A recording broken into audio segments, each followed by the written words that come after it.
Welcome to Less House, More... Oh, scratch that. Welcome to Less House, More Resilience podcast. I am Laura Lynch, your host.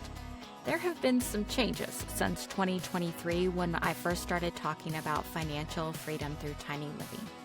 We now need to think beyond just money and focus on creating resilience in uncertainty. How do we activate all of our resources to get ready for what's to come? First, we live outside of the American consumer dream. Then we get to work. So whether you're an ostrich, an activist, or somewhere in between, join me in conversations about building resilience through tiny and alternative living. Well, Macy Miller, welcome to Less House, More Resilience podcast. Maybe you don't know that I've changed the name, but I do, actually. I like your new name. Yes, focusing on how we can be resilient in our tiny and alternative lifestyle. And, you know, it is so real for you and I, right? Because we are living in this life. And you and I collided because you are sitting on this committee that's working on this building standard for, well, I'll let you explain it because it's complicated. But I'm just sitting in as a casual observer trying to keep up with what's going on. And there's a lot going on. So I'm super excited for you to break it down for us today. But before we get started with all the nitty gritty of tiny home legalization and what's going on with the code committee, would you introduce yourself and tell us a little bit about your tiny house journey and lifestyle? Of course. Thank you for having me here. I love the name because it's so much more about resilience than moolah, right? That is the name of the game here. My name is Macy Miller. I'm a longtime tiny house dweller. I'm a mom and a tiny house advocate. I designed and built my house. I started in 2011, so it's been some years. And I did it mostly as a challenge and to learn about construction. My background is in architecture, but they teach you about how to make a pretty building, not necessarily how to put it actually together. So I wanted to learn, the more of the details on how to put a building together, which led me to building my tiny house. I have lived in it I was a single lady at first, then I got a dog, then I got a partner, now I have 2 kids. I've quit my job. I've seen it all in this space, and it's a very adaptable, very resilient space to be in. For the first 9 years, I was not legal, just like many people. I wasn't necessarily under the radar. I was kind of out here doing this thing, like, look at me, let's talk about this. And it took 9 years for me to find a piece of property up in North Idaho where we live completely legally for the last 5 years, almost 6 years, off grid. So that's the arc of my journey, but very much a tiny house dweller and love it.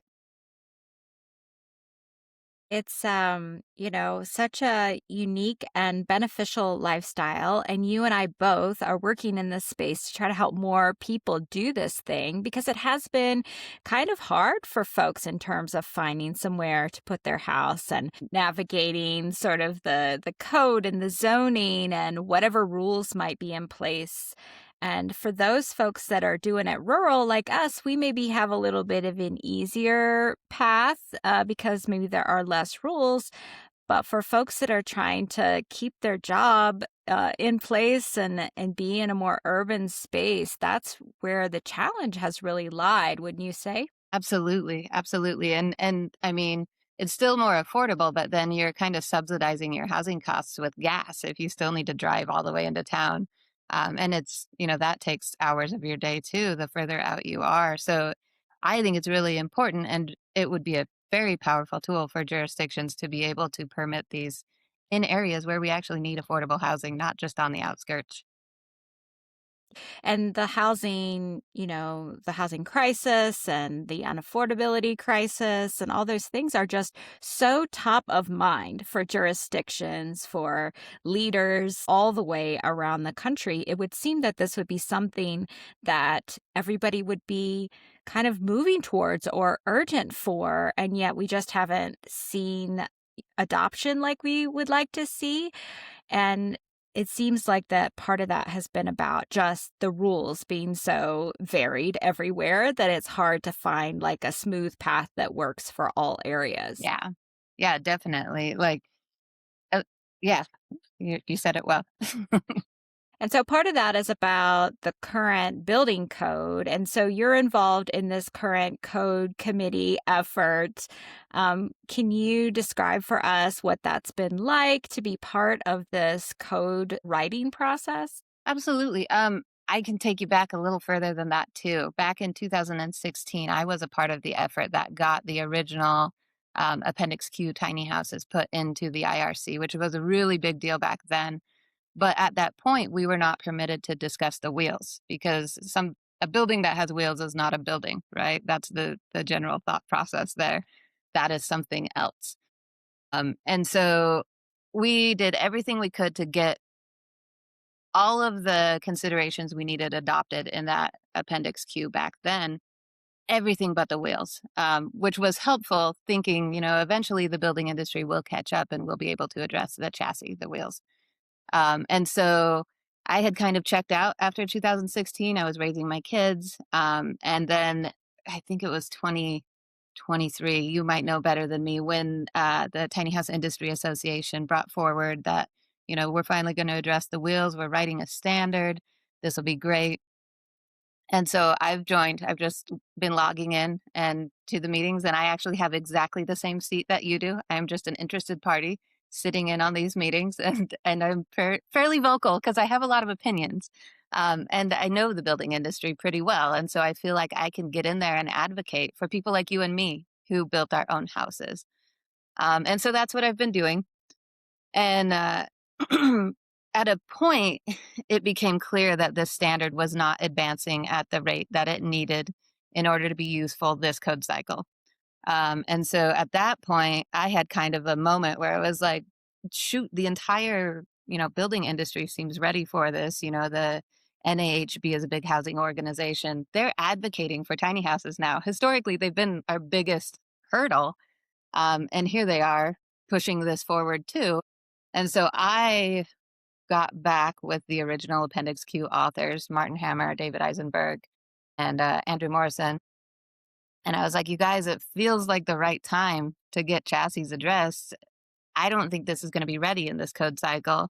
Can we just propose what we were going to do in 2016? And then it's a faster, streamlined approach because it exists inside the appendix instead of in a separate standard. It's actually more accessible, especially considering half of the country's already adopted that appendix. So it'd be ready to roll out immediately. And I got back with them and they were all kind of like, yeah, I don't know if I have the bandwidth for that. and I don't know how, but they all agreed. And so we've been taking forward this code proposal, which is a more streamlined version. The standards will continue developing, but it is primarily going down a manufacturer-based pathway, which is not serving people like you and me. So if we really, there's room for both in codes as it goes forward. But this proposal we're bringing forward would just be direct inclusion into the IRC. It's been a very collaborative effort with many of the 1215 committee members, building officials, code experts, engineers, advocates, dwellers, and that's fantastic because you get a really holistic approach to something that can actually work immediately. For me, it's been a lot of organizing, a lot of different hats, putting on and translating the regulatory world to the public and the manufacturing world to the regulatory world to the public. And it's just been these circular conversations.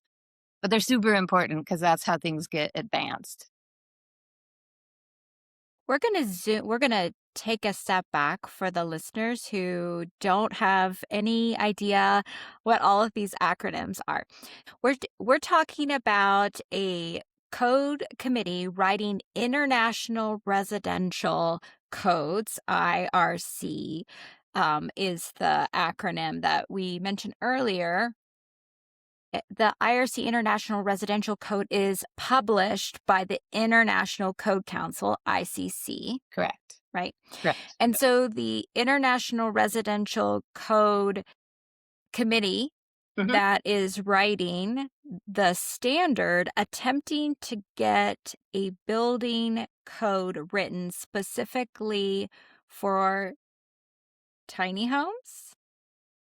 Correct. Sort of. So it's not actually a building code, it's a building standard, which, I mean, there's variations in what that means. Mhm. Relatively close to the same thing. And just to add a layer of confusion, because I know you're doing the opposite of that right now, um, we're doing an appendix, they're doing a standard, and then there's the model code. And the standard and the appendix are both under the IRC code, but they're kind of separate paths pulled apart. So yes, they are doing a standard for tiny houses initially was the goal. At some point along the way, they wanted to build bigger houses under the same standard. And so they have up to 1,200 square foot in their standard, which, as you can imagine, adds a lot of complication when you're writing a standard for a building that's 400 square foot and one that's 1,200 square foot. They're very different animals structurally. And so that's kind of been why it's added a lot of time to the timeline of that standard. And so this goal, this proposal we're doing in the appendix is limited only to tiny houses, which makes it much more streamlined and easy to manage. Does that make sense? And so in the past, you talked about in 2016 that you worked on language for the Appendix Q, which brought tiny homes into residential Mhm. building code at all Yep. because they had never been there before. For listeners, there's also a appendix for straw bale houses, right? Mhm. So this is how we bring uh, new and alternative building forms, it may be into a broader standard, building standard. Um, and so then you mentioned earlier that there's a time constraint. And my understanding from being married to Eric, who has lived in the building code world for his whole life, is that different states and municipalities adopt this code that is set out by the larger governing organization, and Exactly. they have the choice to adopt it or to not adopt it. And then they have years and years in which they may put off adopting it or what have you. And so what we have across the country is a dissimilar application of standards that get published. And then on top of that, there is this process whereby the International Code Council accepts the language that's put forth by the committee, and then it gets applied to the larger standard that then each state gets, or municipality, if it's a smaller jurisdiction that makes their own codes, they may or may not adopt it over time. And so we're talking way years in the future in terms of even bringing more clarification on a universal way of allowing tiny homes. Absolutely. You explained it really well.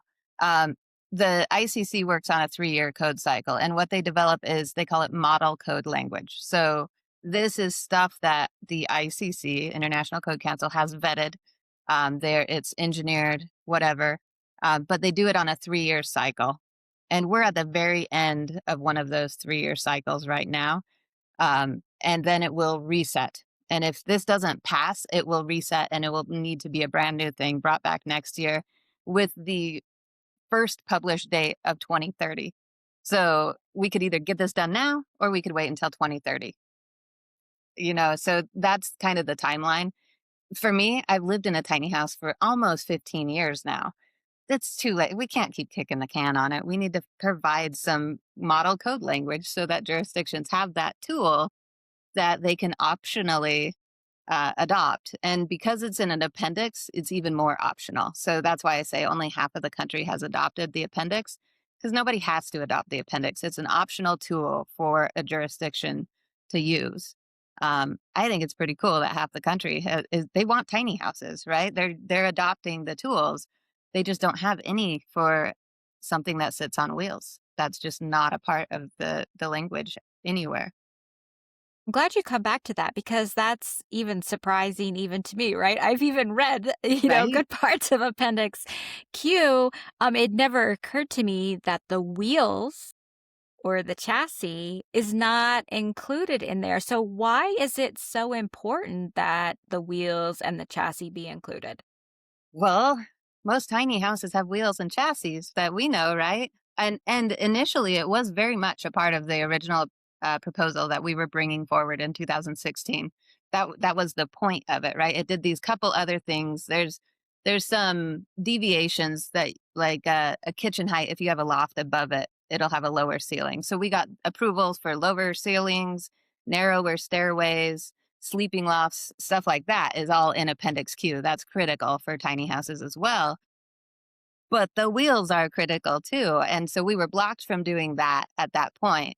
Now, there's been some, I mean, I've said I'm legal right now, and there's some ways around that. There's the alternative means and methods section of the code that you could use to justify, but you're depending on your building official to be a human at that point and make the same conclusions that you are. And it's very one-off and it's very iffy, and that's how some people have been allowed to live in their tiny houses.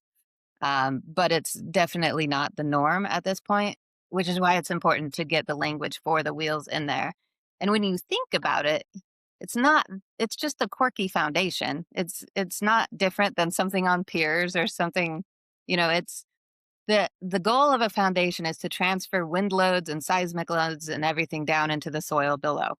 You can do that. You can, just like a mobile home is tied down to the ground without a standard foundation. But all of these things exist. They're just not existing in the IRC. They're existing in other code bodies. So that's been the challenge. Is it seems obvious that these should have a path forward, but they just don't. That's what we're trying to draft. Right. And so for jurisdictions that have allowed, tiny homes as ADUs or tiny homes, legalize them at all, they've had to specifically go outside of the code, it sounds like, and make allowance for the Absolutely. wheels And like of their own, which has maybe been a barrier. well, it's a challenge because everybody does it a little bit different. For instance, the city of San Diego allows tiny house ADUs, but in doing so, they opened up the realm to RVs as well, which is nothing fundamentally wrong with that. But RVs do not meet the same construction level as a house, and then the problem is when you start integrating RVs into IRC zoned housing, and if there's a problem like a fire and it burns down neighbor houses, the city's liable because they were the ones who didn't hold the level of safety, right? And so there's no reason why these can't fit into IRC other than there is no code. Nobody has been able to adopt code that says tiny houses are okay. What they do is they reduce their safety standards. And there's problems with doing that. I would say we need to increase their tool belt and give them a tool to allow these because it's not that strange, of construction. Right. And so the overall standard that's under construction, being written right now, Mhm. does not include the wheels or the chassis. And so it sounds like that you are working on, if I understand correctly, a new appendix that allows chassis, an It, appendix that addresses chassis. Tell me what you're yeah, working yeah, on. of course, of course. So theirs does include a chassis, but again, it's up to 1,200 square foot. So you can build a 1,200 square foot house on a chassis, which is a different thing. It's a different animal. It's under construction, and I have some doubts about what will actually come from that effort. Our standard, excuse me, our code proposal, that's all it's doing. It's bringing in chassis. It's directly into Appendix Q, which is now called Appendix BB. And it just brings in provisions for chassis that says if this is on chassis, that's okay too. It's about as simple as you can get. Like in the overall grand scheme of the code book, we're talking about less than a page. All it does is give guidance to how to incorporate a chassis. So we're actually doing two comments strategically. We have comment one, which we're calling a performance-based proposal that says if you could engineer, the design, engineer the foundation, engineer the trailer, you're good to go. The reason that we're doing that is there's no questions. It's all engineered, which is all that an official wants. They want somebody else to hold the liability on it. And so it should be a no-brainer to say, yeah, engineer it and you're good to go. That's not feasible. That's kind of a concept of a solution. It's not feasible for most people to hire an engineer for all of these things. So our second comment actually is the engineering portion. That if you can, it's called prescriptive language. If you can meet these thresholds, this is how you can put it together and you can save all of the engineering costs, right? So we have two questions or two proposals that we're bringing forward to be an actual solution to people like you and I. Of course, it will help builders, it will help manufacturers and everything as well. But the goal is to help the DIYer first, because if you find something that works for DIY, it will work for everything else as well. So, if I understand you correctly, you have, as part of this process where they are writing the standard, you are making some comments about things that you would like included in the standard that are making it so that people like you and me can have appropriate language in the appendix related to the wheels to make sure that the building code official can can feel confident that our tiny homes meet their requirements for safety and structural integrity in order to allow us to self build or allow us to hire a builder. Is that right? Correct, kind of. You muddied it a little bit. So the standard is completely separate from this at this point. Because the standard is going forward, this opportunity presented itself to get some language directly into the appendix. And in doing that, what it does is uncomplicate the standard. They're trying to create the standard that applies to large scale manufacturers, and it's leaving out the DIY, the owner builders, the small builders. And so if we can get this language directly into the appendix, which is a separate thing than the standard, then we'll be covered there and manufacturers can be covered with the standard. Does that make sense? And then continuing, like everything they develop over there, like additional details and prescriptive pathways, those will be relevant to the appendix as well. But they're completely separate. The appendix and the standard are two different efforts. Does that make Gotcha. sense? And so the appendix, as you pointed out earlier, is completely optional, Right. right? So, So is the standard. yeah. So a building official could decide to adopt the standard and not the appendix. Could they adopt the appendix and not the standard? Absolutely. They could. Yep. So it provides options Right. to decision Well, makers. and it's kind of keyed up already because half the country has the appendix already. They would naturally incorporate the additions without there being this big process to incorporate these once it's ready, right? It's already there. So they just have to say yes or no. Yeah. I understand. And so, are there any other gaps that you see that you want to call out between what we have in place already, existing building codes, and what's going on with the developing of the standard and the realities of how it plays out for people like us? You know, frankly, like this is so much easier than it seems like it should be, or it seems like it's being made. No, the mobility, that's the issue. Everything else is keyed up and ready to roll. So we just need to be able to get the jurisdictions a tool that allows them to approve a house on a chassis. And whether that happens in a standard or whether that happens in the appendix or whether that happens in the body of the code, it really doesn't matter. You kind of target these things for certain reasons. Like if we tried to put this in the body of code immediately, we would find a lot of resistance because there's still half the country that doesn't want the appendix, right? Sure, half have taken it, but half doesn't want it. Which is why we targeted an appendix because it's optional. So it's a useful tool if you want it. The standard is a bit of a different animal and it's adopted in a one off situation. And a lot of times it's adopted as part of like a modular construction program, which opens a whole new wormhole, right? But it's not really applicable to owner builders or, you know, the schools who like to build tiny houses for fundraisers. They couldn't use that, or any. And what I think of as the heart of the tiny house community wouldn't be benefiting necessarily from a standard. So the appendix has always seemed like the right way to go, and this opportunity is great. But both can still continue forward, and both will be beneficial for different reasons in different places. And they might adopt both of them. Frankly, like the standard might become their modular pathway, and the appendix will be their layman, scenario. Um, but really, the only gap we're trying to address is the mobility aspect. I guess at the end of the day, like the more crystal clear pathways Right. that exist, right, provides more options for everybody who wants to get Right. on smaller housing. I mean, the world that we live in is a world in which large homes have been getting bigger and bigger and bigger, and families have been getting smaller and smaller and smaller, Hmm. and it's become unaffordable except for a certain smaller percentage of the country to be able to afford the typical house that's being built. And so there are lots and lots of people that are showing up to the party who want to take part in this important like movement forward of providing a product that's really needed in the marketplace.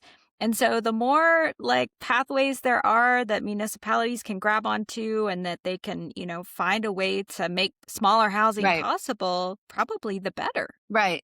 Well, and I mean, something I keep finding myself saying is it's not a solution unless it solves the problem. So you can make this giant manufactured pathway, but I'm still going to build a house, and I can't fit that one. So we need a solution for us to be able to live legally and soundly in our homes, right? Because it stinks wondering if somebody's going to knock on your door and tell you to roll on.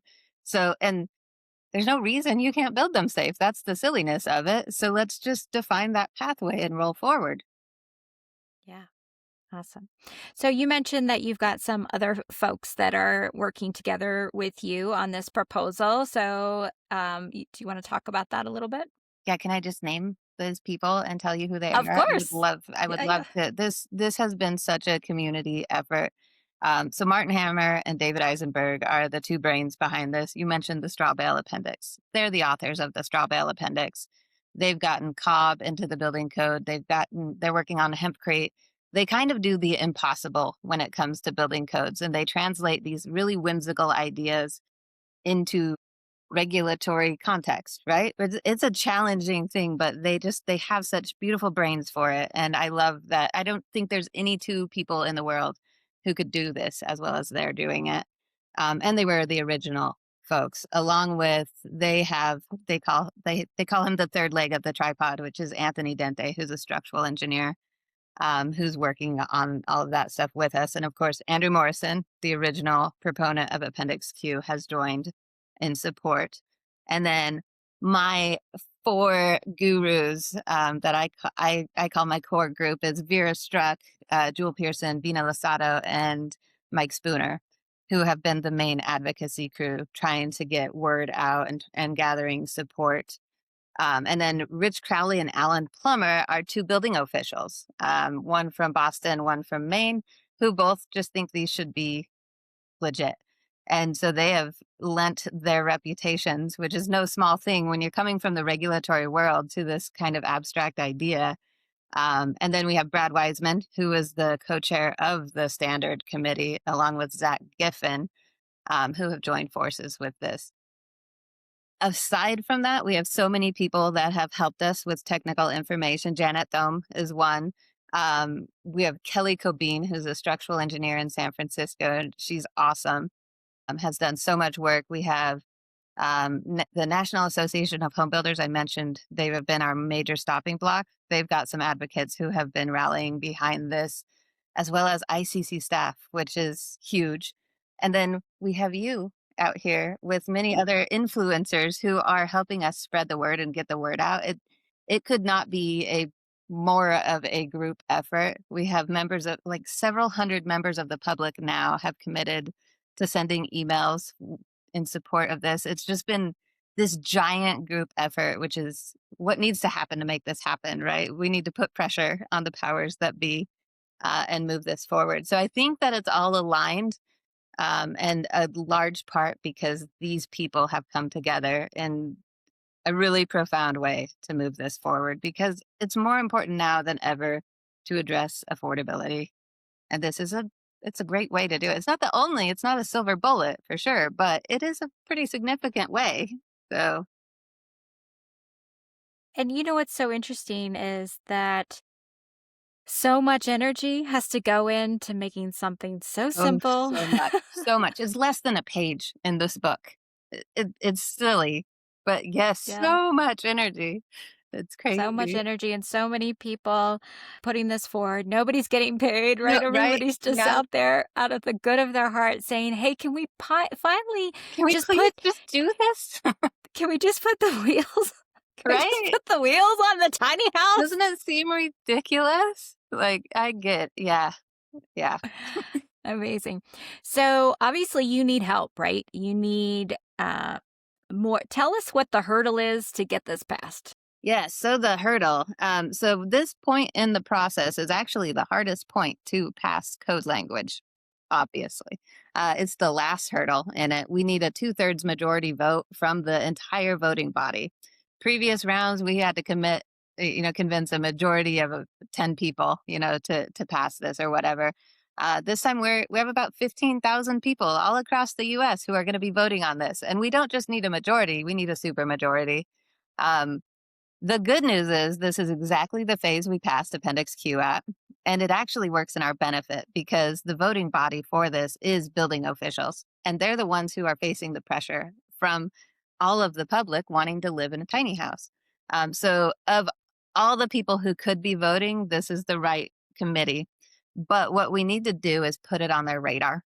If they go to the hearing is this April, and if they go and this is the first time they've heard of it, um, it might not be received well, I don't know. So what we're trying to do is just a giant outreach effort where we have people all across the country. I'm trying to find 10 people from every state who are willing to send out an email when the time comes. The time's going to come near the end of March, the beginning of April. And at that point, I will send this group of people a template email that they can use, as well as some instructions for how to find their official.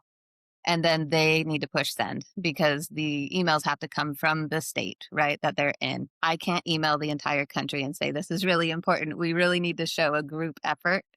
Um, and so if there's people listening to this and you're willing to send out an email come the end of March, beginning of April, there's a little sign up link circulating where you can sign up, and I will make sure that you get those notifications. We also have a public petition that we're circulating. We have a little bit over 12,000 people signed up right now, which is fantastic for in the room, because what's going to happen is that a large group of us is going to fly to Hartford, Connecticut, where this hearing is, and each individual gets just 2 minutes to make a case.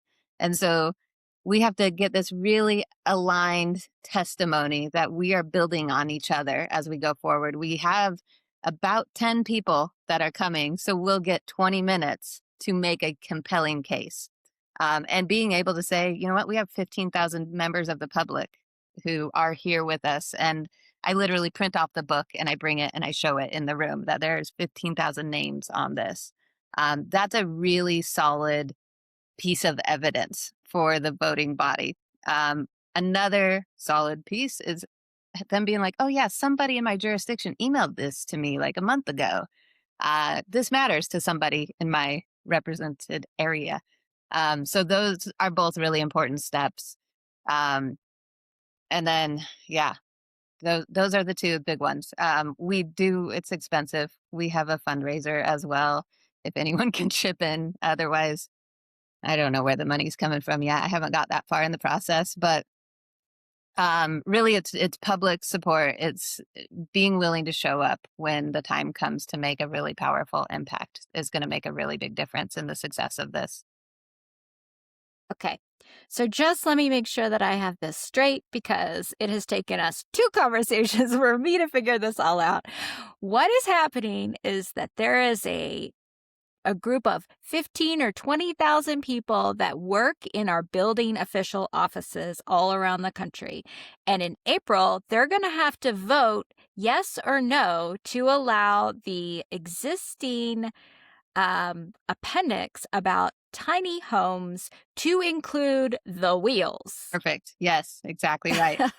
And so you need us to send an email, not make a phone call, but just send an email to our local building department to say, hey, this vote is coming up. Could you please vote yes? Exactly. Because tiny homes should be allowed on wheels, because that's the entire point of the thing. Exactly.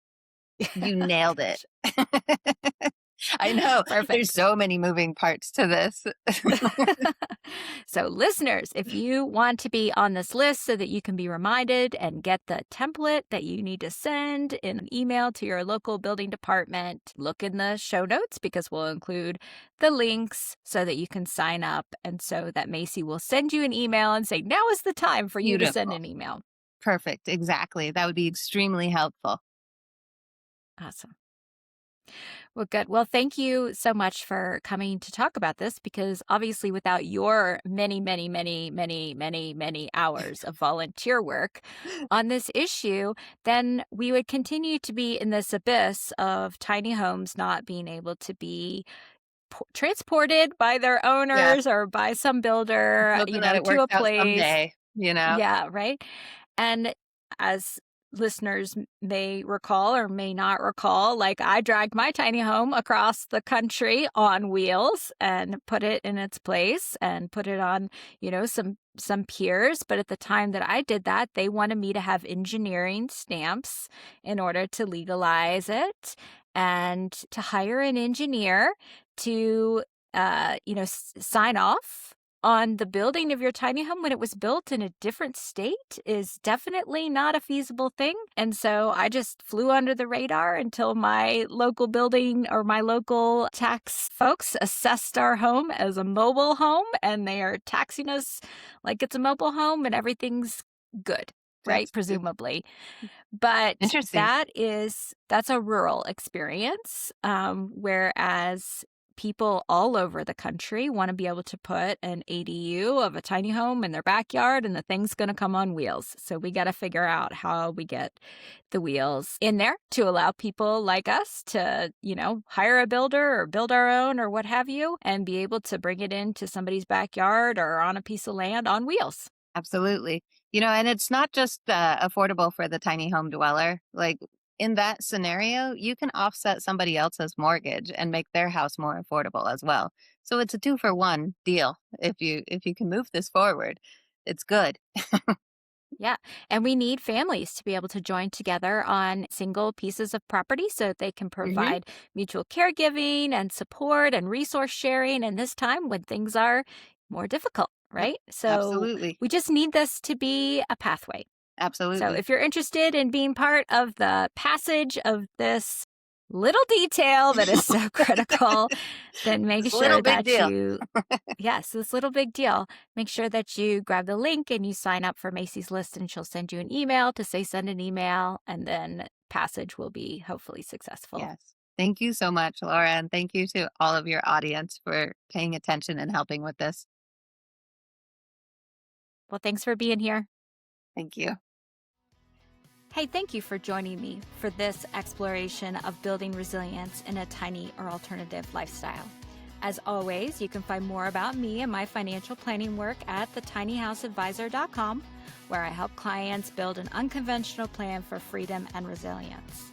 As you know, many people are stuck in an American dream that prevents them from choosing how to spend their time or building a cushion for uncertainty. If you know someone who could benefit from the message of this podcast, please pass it along.